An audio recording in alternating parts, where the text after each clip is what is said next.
That number should make your blood run cold. $700 million in losses. Not over decades, over just a few years. And here's what nobody's saying out loud. The players know exactly what they're doing with this proposal. Because buried in these negotiations is the quietest, most revealing admission about Caitlin Clark's true value to this league, and once you see it, you can't unsee it. The WNBA Players Association just dropped a proposal that would give them roughly 30% of gross revenue. Sounds reasonable on the surface, right? Professional athletes deserve their fair share, but here's where it gets wild. The league is projecting this deal would create losses exceeding everything the WNBA has lost in its entire 29-year history combined. We're talking about a proposal so financially aggressive that it would essentially bankrupt the league before the ink even dries. And you've been noticing something, haven't you? Many of you have been commenting for weeks now about how the players seem almost desperate to get this deal done immediately. Not next month. Not after another productive season. Right now. If you believe there's a deeper story behind these negotiations, hit that like button.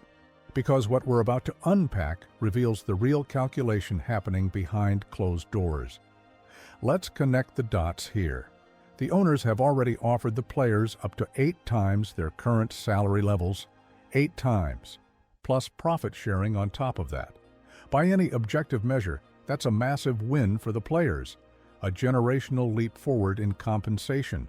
But instead of celebrating and getting back on the court, the Players Association is pushing for even more, aggressively, publicly, and they're willing to risk everything to get it. Nafisa Collier, who serves as vice president of the WNBA Players Association, defended their position by pointing to her experience with Unrivaled. She claimed that if the WNBA can't make the numbers work, they need to replace the people running the league. Because Unrivaled has supposedly proven a sustainable model exists. Now, let's pause right there. Because that comparison deserves some serious scrutiny, here's what Collier isn't mentioning. Unrivaled is operating with one location, about 1,000 spectators per game, and TNT is reportedly absorbing massive losses to keep the lights on. Multiple industry sources have confirmed that as soon as TNT has to start crediting back advertisers for underperforming viewership numbers, that handout money disappears. And then what? The league is pulling in around 100,000 viewers per game during their opening week. For context, that's less than some high school football games draw on local television. But here's the real kicker. Unrivaled is already hemorrhaging star power. They couldn't attract Aja Wilson. They couldn't land Caitlin Clark, and now they're losing Angel Reese and Sabrina Ionescu for Season 2. Only 75% of their roster is even signed through next season. Players are already eyeing Project B, which is offering a minimum of $2 million per season starting in the fall. And we're supposed to believe this is the model of sustainability that proves the WNBA is mismanaged. The math isn't mapping. Comparing a single-location league with limited overhead to a 15-market professional sports organization is like comparing a food truck to a national restaurant chain. They're fundamentally different operations with completely different cost structures, revenue models, and scaling challenges. Yet Collier is using this comparison to publicly criticize Commissioner Engelbert's management of the entire league. Now here's where things get really interesting. And this is the piece I haven't seen anyone else discussing. These aggressive negotiation tactics, this urgency to secure maximum money right now, this willingness to risk financial catastrophe for the league. It's all revealing something the players won't say publicly. They're admitting, through their actions, just how crucial Caitlin Clark is to the future of this league. And, more importantly, they're revealing their biggest fear about her. Think about the timeline here. It's January. The season doesn't start for months. Yet the Players Association is negotiating like there's a ticking time bomb. Why the rush? What's changed? What leverage do they have right now that they might not have in 2 or 3 years? The answer becomes obvious when you look at what happened the last season. We all watched the Caitlin Clark effect in real time. Record viewership, sold-out arenas, ticket prices through the roof, charter flights, national media coverage, brand partnerships, team valuations, more than doubling, the league expansion into Toronto and Portland. Every single metric pointed in one direction, up, and it all coincided with one player's arrival and impact. But we also saw what happened when Caitlin wasn't playing. The numbers tanked immediately. Viewership dropped off a cliff during the playoffs once Indiana was eliminated. Ticket prices collapsed, the interest evaporated. It was the clearest, most undeniable proof of the Caitlin Clark effect we've ever witnessed. There's simply no arguing with those numbers. The data doesn't lie. So here's what I think is really happening. The players learned their lesson from last season. They now understand, whether they'll admit it publicly or not, that the Caitlin Clark effect isn't guaranteed to last forever. They can't bank on it as a given for the next 5 to 10 years. And that reality is driving every decision they're making right now. Because what happens if Caitlin goes down with a catastrophic injury, a torn ACL, an Achilles tear, any major injury that sidelines her for a year or more? That scenario would absolutely destroy the players' leverage in the next round of negotiations. The ratings would plummet. The casual fan interest would disappear. Team valuations would stagnate or drop. Expansion plans might get shelved. Suddenly, the owners aren't operating from a position of strength anymore. They're back to managing a niche product with limited mainstream appeal. The players know this. They've seen the data. They've watched the ratings. They understand that their negotiating position right now, with Caitlin healthy and dominating headlines in January, is probably the strongest it will ever be. This is their moment to cash in. Because if you're a professional athlete looking at these numbers objectively, you have to ask yourself a hard question. How long can we reasonably expect Caitlin Clark to stay healthy and maintain this level of cultural dominance? And let me be clear, I'm not rooting for that to happen. I genuinely hope Caitlin has a long, healthy, dominant career. But from a pure negotiation strategy standpoint, the players can't afford to assume it will. They have to negotiate based on risk management. And right now, the risk is that their golden goose could be one hard foul away from missing significant time. Drop a comment below and let me know if this theory resonates with you. Because I'm genuinely curious if others are seeing the same strategic calculation playing out here. Are the players silently admitting Caitlin's irreplaceable value through these aggressive demands? Or am I reading too much into the urgency? Now let's talk about the leverage the owners are facing, because this is where the players' strategy gets really smart, even if it's risky. The WNBA is expanding to Toronto and Portland this season, 2 major markets, significant investments. Team valuations have more than doubled across the board in just 2 seasons, and all of that growth directly coincides with Caitlin Clark's arrival and cultural impact on the league. The owners desperately need Caitlin playing regularly to maintain those gains and justify those valuations. Investors aren't pouring money into WNBA franchises based on the league's 28-year history of losses.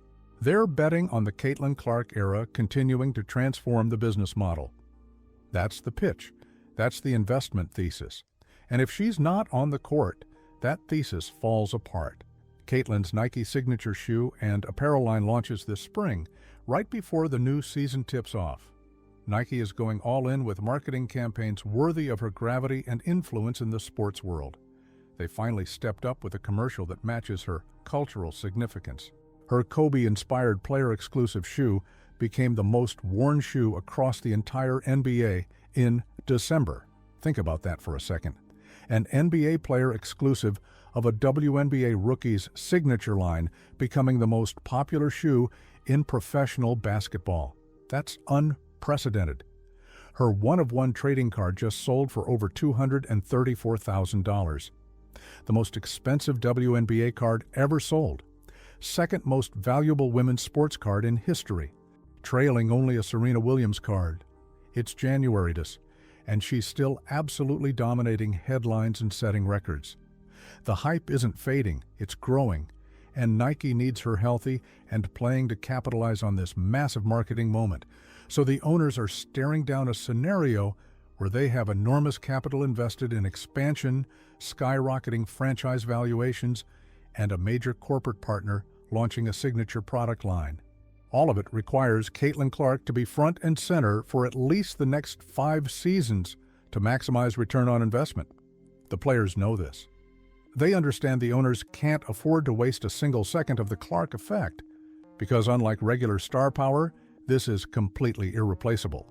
It cannot be manufactured or replicated with anyone else. And then there's Project B, launching in the fall, offering players a minimum of $2 million per season. If you don't think that leverage matters in these negotiations, consider this. The WNBA Players Association president was the first high-profile player to sign with Project B, and the WNBA's official social media accounts shared the announcement to their stories. Read between the lines on those optics. The league is publicly acknowledging a competing product that's trying to poach their talent. That's not normal. That's leverage. So the players have more leverage right now than they'll probably ever have again. We're all sitting here with our heads in our palms saying, just take the deal already. 8 times your current salary plus profit sharing sounds pretty good, but the players are calculating differently. They know it only takes one catastrophic Caitlin Clark injury to completely destroy their negotiating position for the next CBA. The window is now. It's now or never to cash in on peak leverage. And yeah, that's a quiet admission of just how powerful the Caitlin Clark effect really is. The players can't say it publicly without looking opportunistic or disrespectful. But they're absolutely negotiating like that's their underlying stance. The urgency makes sense once you understand the risk they're trying to mitigate. They're not being greedy, they're being strategic, maybe ruthlessly so, but strategic nonetheless. Here's the part that genuinely concerns me, though. I'm worried about Caitlin's safety once this whole thing finally gets resolved. Because if you think the players were physical with Caitlin when they needed her star power to grow the league and strengthen their bargaining position, what happens after the CBA is signed and they've secured their guaranteed money? The incentive structure changes completely. Right now, there's at least some acknowledgement, even if unspoken, that the league needs Caitlin healthy and playing. But once the contracts are signed and the money is guaranteed for the next several years, that calculation shifts. And it's not like the league has done anything substantial to shore up the officiating or protect star players from overly physical play. The same officials who let hard fouls slide all last season will still be working the games. I'm only half joking when I say the Fever front office better get Sophie Cunningham signed to a long-term deal. Someone needs to have Caitlin's back out there, because the league certainly hasn't shown much willingness to protect their biggest star through rule enforcement or officiating standards. And if the players feel like they've already extracted maximum value from the Caitlin Clark effect through this CBA negotiation, well, the on-court dynamic could get even more challenging. This has all been extremely frustrating to watch unfold. But from a pure business and negotiation standpoint, it's fascinating. The owners have already caved significantly on multiple fronts. They've gone from offering profit sharing to offering 8 times current salaries plus profit sharing. They've made massive concessions, and yet the players keep pushing for more. The question is, how much further are the owners willing to go before they finally draw a hard line in the sand? My genuine hope is that cooler heads prevail and we get a deal done soon. Because all I want is to see Caitlin back in the WE, healthy and lighting it up on the court. Her presence is honestly what's keeping my interest in this league alive. She makes it genuinely fun to watch and cover here on YouTube. The competitive fire, the skill level, the way she elevates everyone around her. That's what basketball should be about. But this negotiation has revealed something important about the current state of the WNBA. The league's entire financial future is tied to one player's health and continued dominance. That's not a sustainable business model long-term. Eventually, the league needs to develop multiple stars who can drive viewership and revenue. They need competitive balance. They need compelling storylines beyond just one generational talent. If this analysis resonates with you, make sure you're subscribed with notifications turned on, because as these CBA negotiations continue to develop, we'll be breaking down every angle and connecting the dots that others are missing. The next video will dive into what the owner's breaking point might actually be and what happens if we see a work stoppage. You won't want to miss that perspective. Let me know your thoughts in the comments. Am I way off base here with this theory about the player's strategic calculation? Or does this actually explain the urgency and aggression we're seeing in these negotiations? I genuinely want to hear what you think, because this is the kind of analysis you won't find anywhere else. We're not just reporting the headlines, we're investigating the story behind the story. See you in the next one.